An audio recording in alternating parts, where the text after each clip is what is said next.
Hello po mga kababayan, kamusta po kayong lahat? And once again, welcome back to another episode of Simply Talkies Vlog. Eto na po mga kababayan, Huwebes Santo na, sabi ng mga kapatiran nating mga Catholic, no? Sa mga nasa Catholic faith na nagsi-celebrate ng Holy Week, no? So, anyway, even though it's almost nandun na tayo sa Holy Week, wala pa rin pong tigil yung mga bumabatiko sumisira sa ating administrasyong Marcos na kung saan ito pong Simply Talkies Vlog ay admin supporter, no? So kung di sila titigil, hindi rin tayo titigil. Walang day off, ganun ba? Sa bagay, tong mga araw na to ang demonyo roaming around di ba? Alamin nyo lang po yung kwento dyan ng mahal na araw. Pero, since nandyan ang mga demonyo, kailangan ng mga angel of light. Marami pong balita, no? Walang tigil talaga, no? Ikala ko merong Holy Week break. Hindi pala, tuloy-tuloy. Pero po si Talkies, baka sa April Fools, no? Yung April 1st, tawag nila ay April Fools. Tayo po ay baka within 5 days mag-break. Baka pahapyaw-hapyaw lang tayo kasi meron pong tinatawag na spring break dito sa US. No? Yung mga bata po ay naka-spring break ng 1 week. So, we will walk around the park.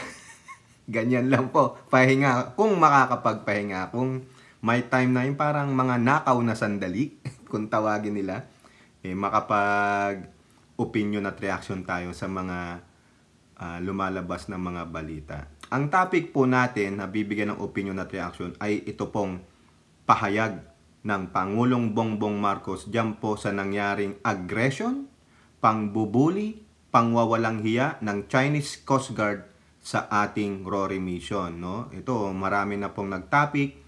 No? Pati ako, ang dami kong kinontent diyan, pati yung pinakita natin yung video ng GMA Integrated News exclusive via Joseph Morong, yung talagang katotohanan na yung sa loob mismo ng Unay sa Maypor, no? Yung napakalakas na water pressure. Pero sabi ng China, tinitwist daw ng media yan. Sinungaling talaga ang mga gago, no?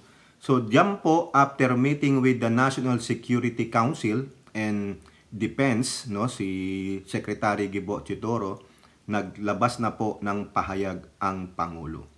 At tulad po ng ating sinasabi, base po sa mga article na nakuha natin, na patuloy pa rin naninindigan ang ating Pangulong Bongbong Marcos. Naninindigan sa bagay na yan. Ayan, itinabi ko po talaga yung quote card na yan, na kung saan na talagang pinanghahawakan niya that no square inch of land.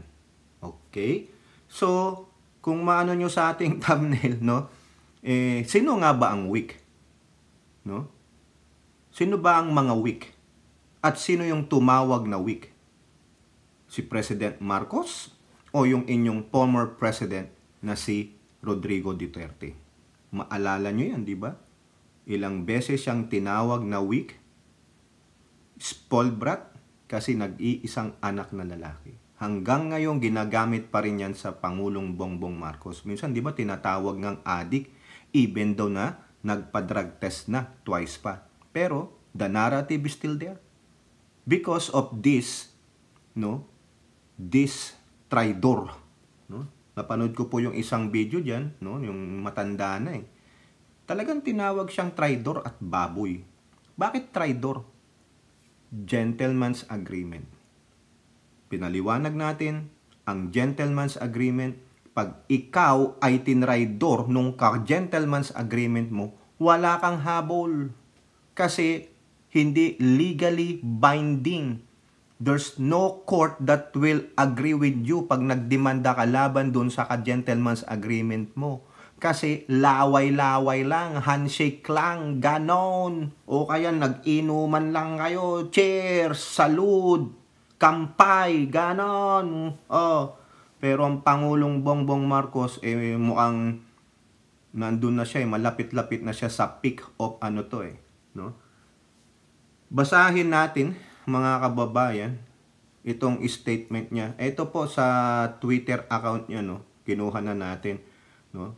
Ibigay natin ng limelight yung focus sa ating Pangulong Bongbong Marcos. Babasahin ko kung paano talaga siya naninindigan sa ating West Philippine Sea.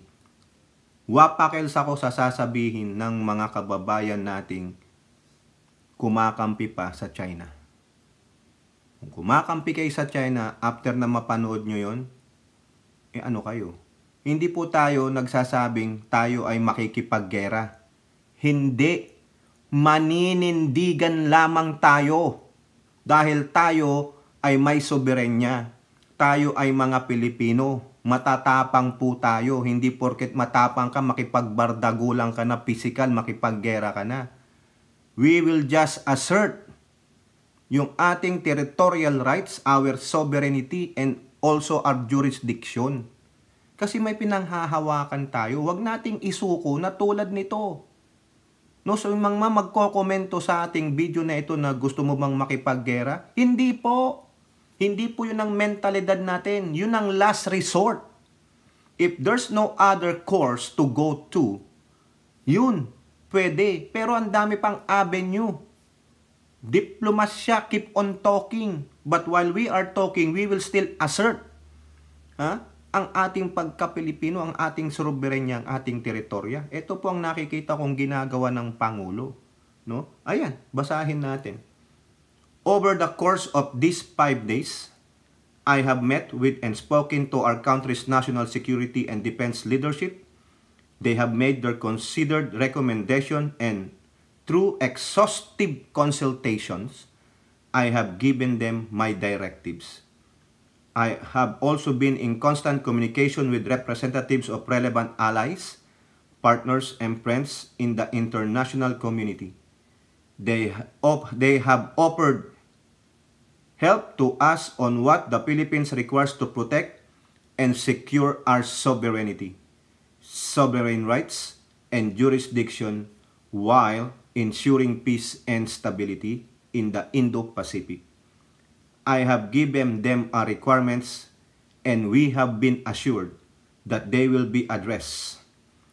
Over the succeeding weeks, there shall be implemented by the relevant national government agencies and instrumentalities a response and countermeasure package that is proportionate, deliberate, and reasonable in the face of the open, unabating, and illegal, coercive, aggressive, and dangerous attacks by agents of the China Coast Guards and the Chinese Maritime Militia.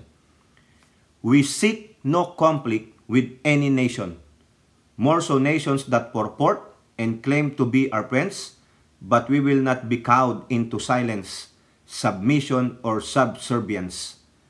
Filipinos do not yield. Correct. Kaya nga ang ganda ng ating pambansang awit eh. Ang ganda ng ating panatang makabayan.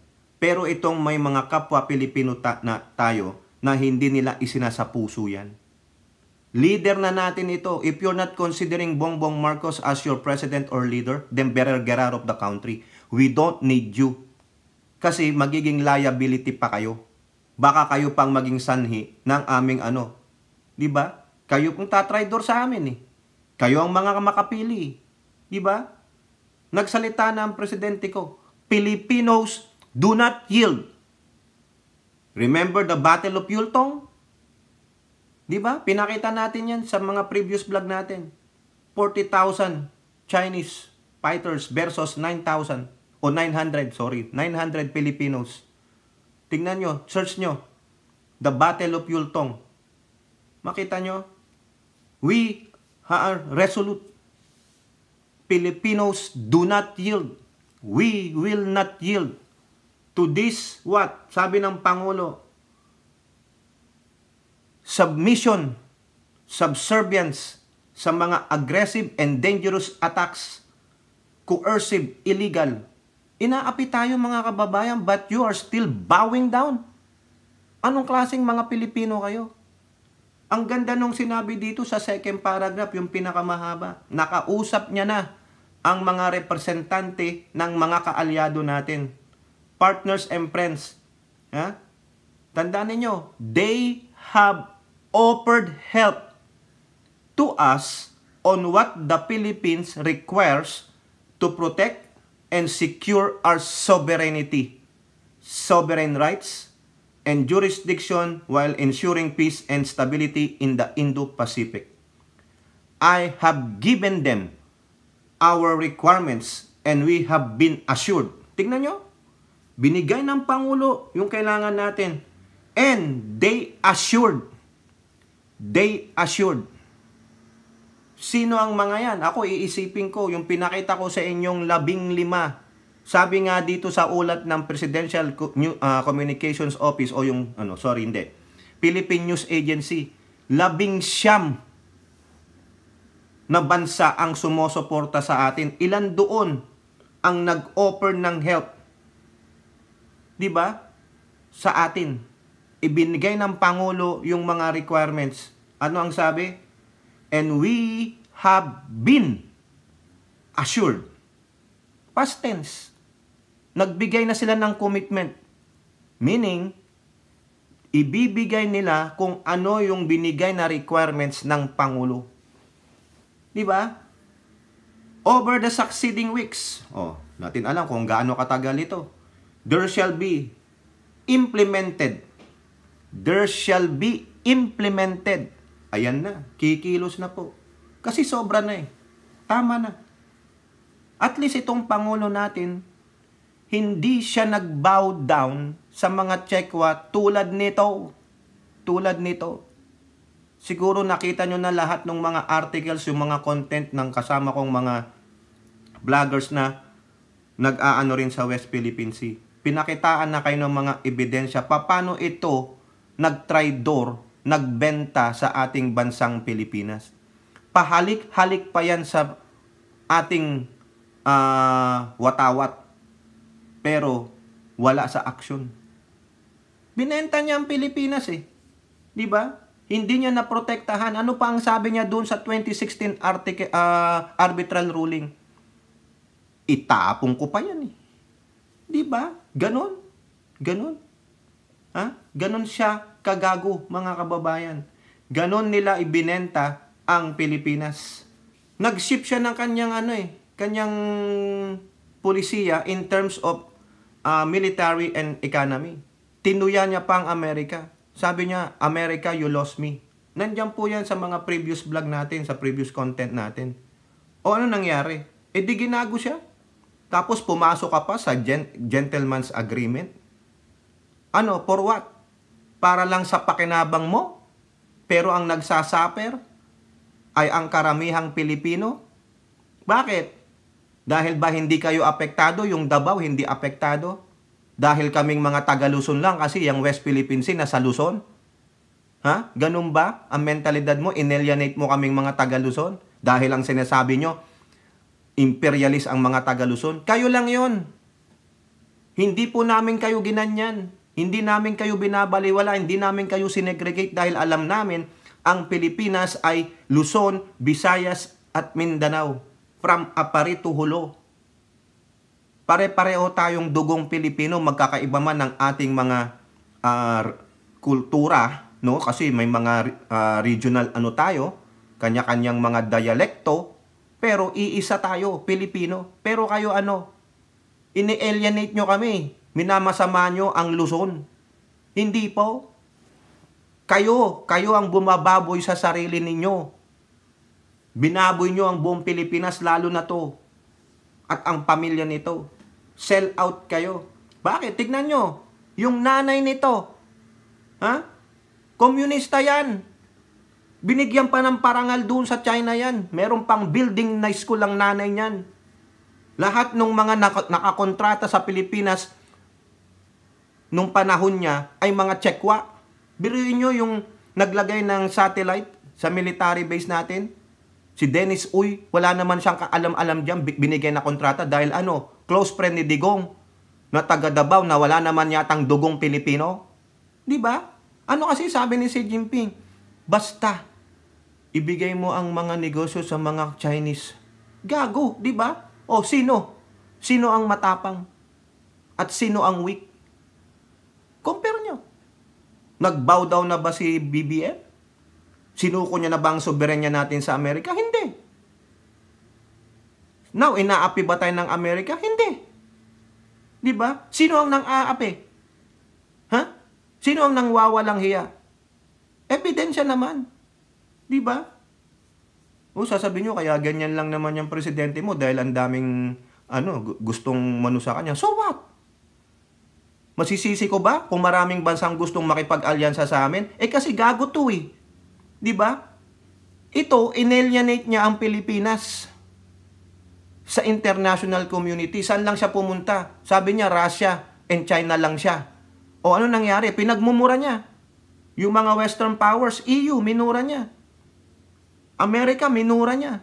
Sino pang mga minura niya? Yung pala, duwag naman pala. Di ba? Yung mga polisiya niya, maling-mali. Bakit? Pinalibutan niya ang sarili niya ng mga tsekwa. Na ang mga tsekwa, mga sinungaling. Ngayon, nakita. Gentleman's agreement, sinungaling pa kayo nun. Wala daw ganyan. Ngayon, lumabas. Dahil sa kadaldalan ni Harry Roque. Nabisto kayo ngayon. Tapos, ang gusto nyong gawin, mag-resign ang Pangulo. Dahil si Sara Duterte lang ang makakalutas ng problema sa West Philippine Sea. Gago pala kayo eh.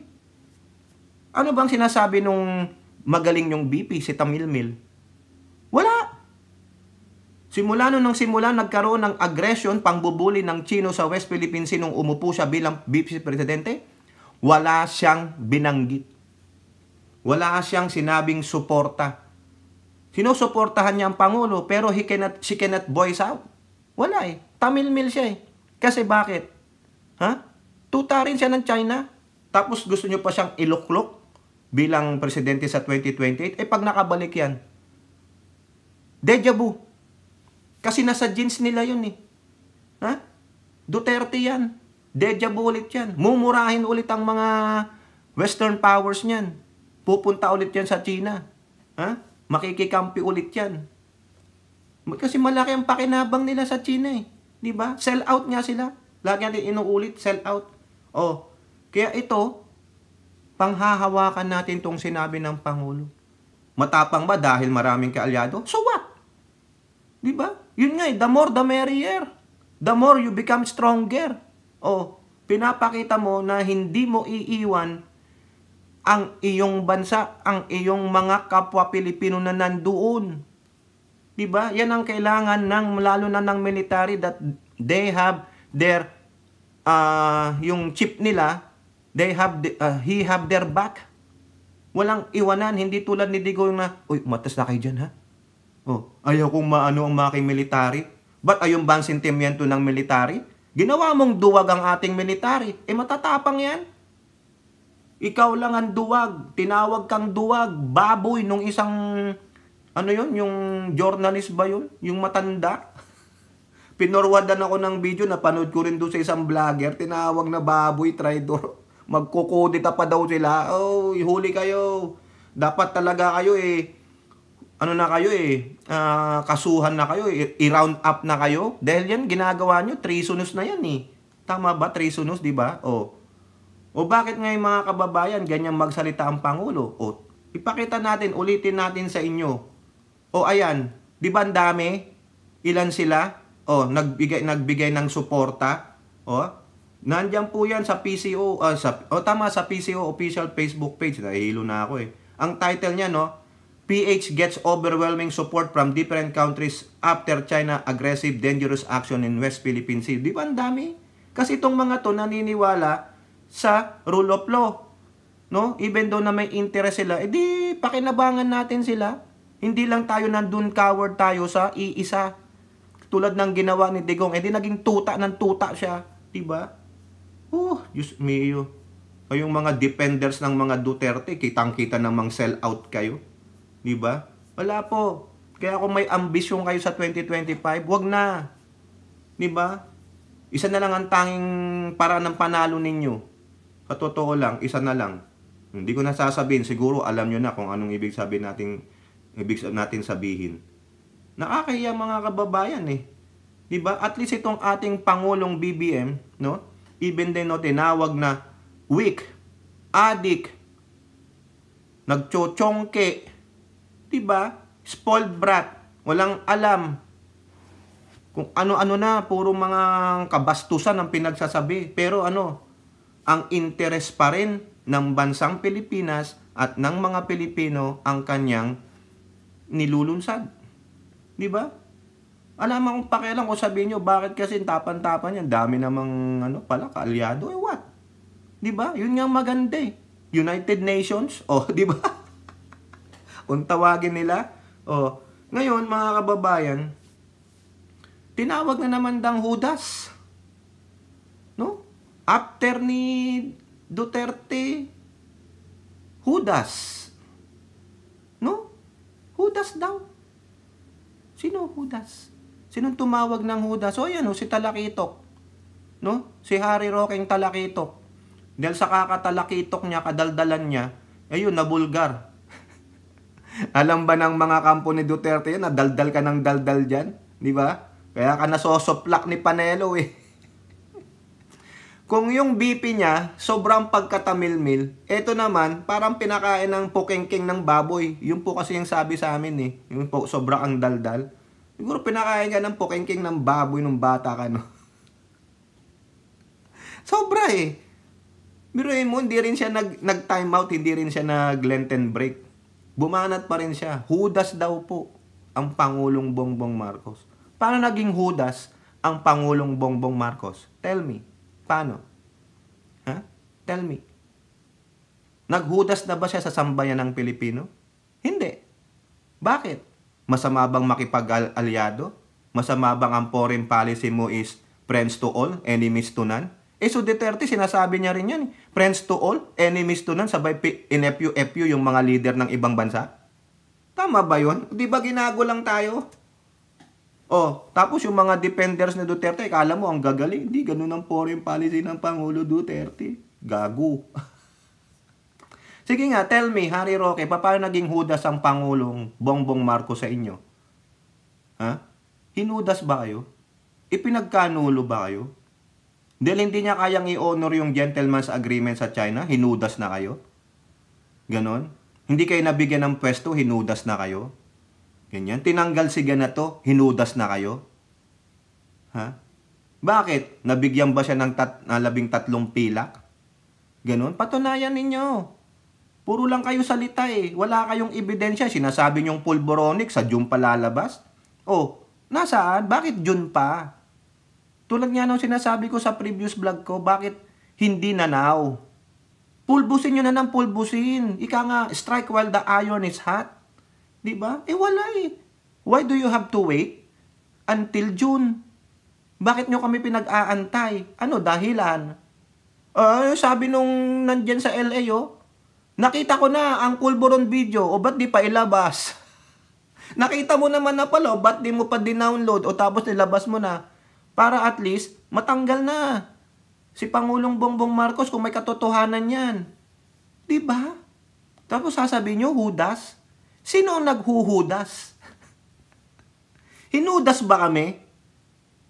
Yung 31 million na bumoto kay Pangulong Bongbong Marcos ay hinudas niya na? Sige nga, patunayan nyo. Kayo dyan, kayong mga kakamping, kayong mga dilaw, hamunin na natin sila. Sige nga, sabihin nyo nga, anong instance naghudas na ang Pangulong Bongbong Marcos? Kung si Carpio nga nakita ko yung video Kung si retired Justice, Associate Justice Antonio Carpio, sinabi niya, buti pa si PBBM, naninindigan. Akala niya noon na itutuloy lang ni PBBM yung mga gawa ni Duterte. Nako, retired Justice, hindi naman po siguro ganun kagagot kabobo ang aming Presidenteng Marcos. Ang sabi niya, kung maganda, pakikinabangan ng sambayan ng Pilipino, itutuloy niya. Nakikinabang ba ang sambayan ng Pilipino sa ginagawa ng Checo sa West Philippine Sea? Hindi po. Kaya, ngayon, napatunayan nila na itong si PBBM, okay naman pala.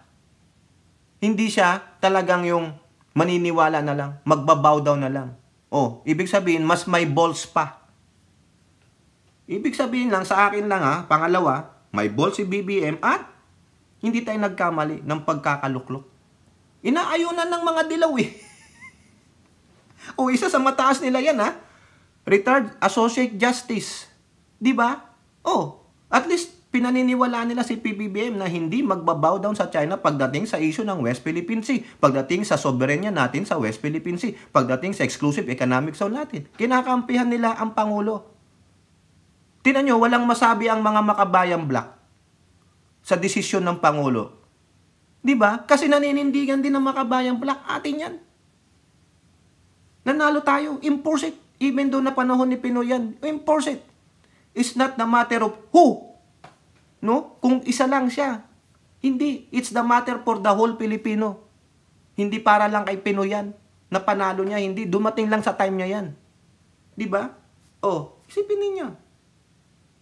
Pero yung pumalit sa kanya, yung pala ang duwag. Ayun ang Judas. Tapos sasabihin nyo, Judas ang Pangulo. Ang galing nyong mag-twist, Di ba, mga kababayan? Yan ang sinasabi ko sa inyo. Lahat na lang, nung pagkakamali nila, feeling nila perfect sila, feeling nila silang magaling, kaya lahat ng mga negative, ibabato nila dito sa sitting president, kay Pangulong Bongbong Marcos. Wala. Hindi mangyayari. Alam natin, hindi mo kami magugoyor, okay? Meron ng mga social media. Hindi na po monopolyo ng mga stream media ang pagbabalita. Hindi po. Actually, number 1 na social media. Tingnan mo yung mga stream media, may mga social media accounts. Sinong lolokohin mo, Roque? Sinong igugoyo ninyo? Ngayon naman, who does? Who does it? Roque, who does it? Ang sell out sa China. Di ba? Who does it? It's your amo digong. Who does it? It's your BP. Who does it? The Duterte minions kayo. Ang mga Judas, mga lahi ni Judas Iscariot. So, ibig pala sabihin, kung Judas ang presidente, it's a plan of God. Kasi si Judas, plano ng Diyos yun talaga eh. Hindi mo naintindihan, Rocky, bubo ka, paano ka naging abogado? It's all in God's plan. It's all in God's timing. Lahat nung nangyari nun. Hanggang ngayon. Kaya ngayon, niluklok nga dyan si Pangulong Bongbong Marcos. Tapos kayo, gusto nyong pabagsakin, di kayo, ang totoong angkan ni Baal. Ayan yung Prime Minister ni Baal, dadaling kayo sa perdisyon. Diba? Tapos, ibabaling nyo kay Pangulong Bongbong Marcos na siya ang Judas. Who does it? Diba? Who does it? Ito. True gentleman's agreement lang. Kasi nakinabang. Ayan. Gusto nyo mga ebidensya, panoorin yung video natin dyan kay Digong, sa West Philippine Sea. Diba? Yabang-yabang nyo eh. Kaya, ayan kasi ang hirap eh. Pakita kayo ebidensya. Labas nyo na yung pulburon ninyo. Diba? Baka mapakita nyo yung pulburon sa amin, yung kinakain na pulburon eh. Nasabing week, nag-a-addict, spoiled brat. Wala na akong pakialam sa spoiled brat. No? Ganun po talaga ang mga nanay, lalo na kung may anak sila lalaki. Yung asawa ko, may isa kaming anak na lalaki. Isa lang yan, nag-iisa. Love na love niya. Who's my favorite son? Sabi ko, sino isa pang anak mong son? Wala. Yan. Favorite, spoiled brat niya. Yung mga anak niya, lahat sila in-spoiled brat niya. May mga favorite pa daw siya. Sabi nila, ikaw, sino favorite mo? Wala. Sabi ko. Alam naman nilang disciplinarian ako. Wala akong favorite. I don't play favorites. No, ayaw akong mag-discriminate o mag-alienate. Pantay-pantay yan. Diba? Basag sila eh. Weak. Sila pala ang weak. Diba? Roque, manalamin kayo. Awitin mo yung kanta ni Justin Timberlake. No? Man in the Mirror. O kaya si Michael Jackson. Diba? Yun. Yung dalawang kanta na yun, alamin nyo ang message niyan. It bounce back on you. Diba? Nakakahiya kayo. Ang sarap nyong murahin pero pagpipigil lang tayo eh. Di ba? Hudas? Hudas. Ikaw, Hudas. Bakit? Di ba ilang beses kang kinontra ni Panelo? Pareho kayong spokesperson pero hindi kayo magkasundo. Oh. Yung sinasabi niyang tumawag daw si Presidente sa kanya, si Presidente Digong ha, sa ICC. Sabi naman ni Panelo, nakausap ko ang Presidente, hindi naman siya ang kausap. O ibig sabihin, nagdidimensya ang dati yung Pangulo? O Roque? So sino Judas? Ikaw? Kasi sa'yo nagmula yan. Tingnan mo, ikaw ba may authorization para sabihin na true gentleman's agreement? Lumabas eh. Tapos noong panahon ni Digong, puro kayo deny? O di ba? Oh, sino ang tumbabalentong? Roque, sino? Di ba? O, paano nyo ititwist ito na namang sinabi ng Pangulo namin? Na? 5 days mga kababayan. 5 days silang nag-meeting. Lahat yan. Pati nga diba yung press briefing, sinabi ng sa balita, ang nag-preside ng press briefing, kasama dun yung sa media ha, sila DND Chief, ha? Sila Browner, si ES, Secretary Lucas Bersamin, nandun siya. Ibig sabihin, kausap lahat yan. No? Biruin nyo, ES Bersamin, retired justice, Juan Ponce Enrile, the OG. Ano ka? Roque, sino kayo? Si Digong, pagmamalaki mo? Ha? Prosecutor? O ng mga gonggong? Narinig ko pa nga mga kababayan, pinagmamalaki pa ni Digong. Nung siya daw ay congressman, wala naman yata siya nagawa bilang congressman. Nanudlan ng sini, pakuya-kuya-akoy, pero tumatanggap ng sahod. Ganong kagago. Diba? O sino ngayon ang matuwid? Sino ang malinis? None. Nobody is clean. Nobody is sinless. Everybody is sinners. Pero ang tingin nyo, ang pinakamalaking makasalanan si Pangulong Marcos kasi Judas siya. Hindi ako naniniwala. Labasan nyo muna kami ng ebidensya paano naghudas ang Pangulong Bongbong Marcos. Kasi ayaw i-honor yung gentleman's agreement. Bakit? Siya bang nakipag-agreement? Diba? Nagkausap ba silang tatlo?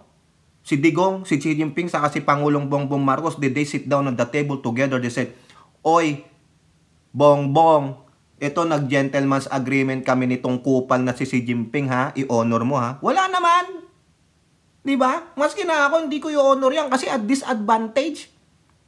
Wala akong alam dyan. Sabi nga ng National Security Council, wala kaming alam dyan sa gentleman's agreement na pinagsasabi ni Roque. Sila lang nakakaalam yan. So therefore, kung kayo lang nakakaalam noon, sikreto. So sino ang sinungaling? Eh di ikaw.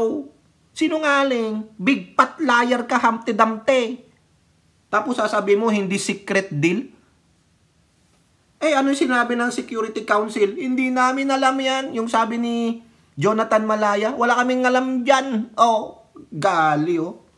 So, ibig sabihin pala, yung mga nandyan sa Security Council na si General Eduardo Anyo, si Secretary Anyo, hindi niya rin alam yung gentleman's agreement. Kasi kung hindi alam ni Jonathan Malaya, malamang sinabi sa kanya niya yun, hindi namin alam yan. Tanungin natin si Lorenzana, si ang DND Chief dati. Oh, si OPA Pro Chief, Galvez. Yan tatlong general na yan, mga saludo tayo. Pero they are also blindsided. Dahil nga si Digong, kamay na bakal, yung pala, softy. Hindi pala bakal, lembot joy. Diba? Yung pamuna sa puwet, yun po siya soft. Tapos sasabihin niya, weak daw si Bongbong. Ayun, pinakitaan kayo. Hindi daw magaling. Anong ginawa niya ngayon? Ang daming investments. Magko-content tayo nung mga achievement na ng yung mga for the 1 week yata o 2 weeks. Kasi meron po sa Presidential Communications Office. Ang daming magandang nangyayari. Pero tayo, binobombard tayo mga kababayan ng mga puro daldal nitong mga Duterte camps. Pinapatay nila yung issue kay Quiboloy. Diba? Ala na. Ang natatabunan, eto na. Yung maganda namang ilabas yung West Philippine Sea. I-aware natin ang ating mga kababayan. O yan, pero si Quiboloy natabunan na.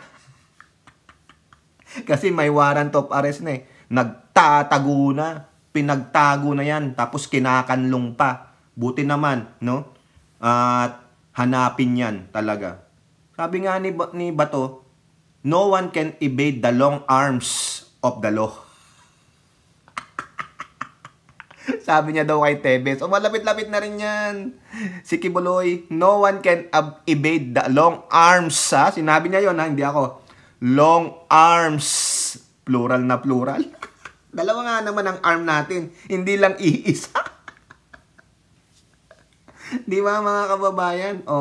Balik tayo kay Roque. So, who does it? Huh? Who does it, Roque? It's this. It is he. The who does. Nakuha nyo, mga kababayan. Who does it? He is.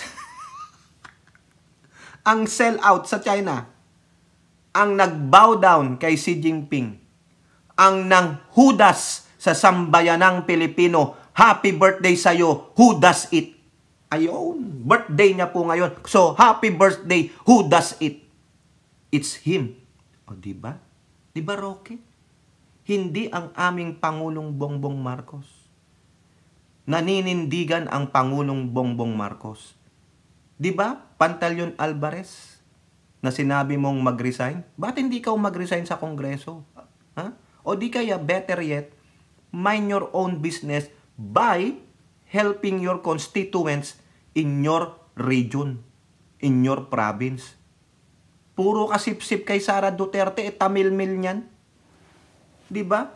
Parang walang ginawang masama sa'yo yan. Ano? Nagkaayos na kayo. Ano pinangako? Tatano lang. Diba? Baka Prime Minister ng parang Singapore na Davao Region. Nako. Bakit di kayo mag-survey dyan sa buong Davao Region? Yung Region 11 na yan. Diba? Tapos kung gaguhin nyo ang aming presidente, walang ginagawa, tamad, weak, nagchochongki, hudas, kayo lahat yun eh. Yun yung mga attributes ninyo, tapos binabaling nyo sa presidente namin, gunggong pala kayo. O diba mga kababayan, ulitin natin. Dun sa statement ng Pangulo, overwhelming support nung mga allies natin. He provided them our requirements and they have agreed to meet those requirements. Yun po yung pagkakaintindi ko. In a matter of several weeks, those requirements will be met. Akala nyo kasi, no, hindi ko po alam, no, maybe in terms of military, no, sa defense natin, no, maganda dyan magkaroon tayo ng Iron Dome Pero ang mahal po ng Iron Dome tulad sa Israel, no? Na talagang ma-detect niya yung mga, kung sakali mo lang o di kaya deterrence, no? Lagay tayo ng malalaki rin nating barko diyan sa ating mga protected na yung talagang atin ayungin sa Scarborough, sa Spratlys, ganun po, sa Sandy Case, no? Gago sila no? Kaya kala nila uurong ang Pinoy. Si Digong lang ang umuurong kasi who does it? Happy birthday sa'yo. Di po ba? Okay, mga kababayan, kayo po. Ano pong masasabi ninyo? Comment down below. And don't forget to like and share. Hope to see you on the next videos. Bye-bye. God bless.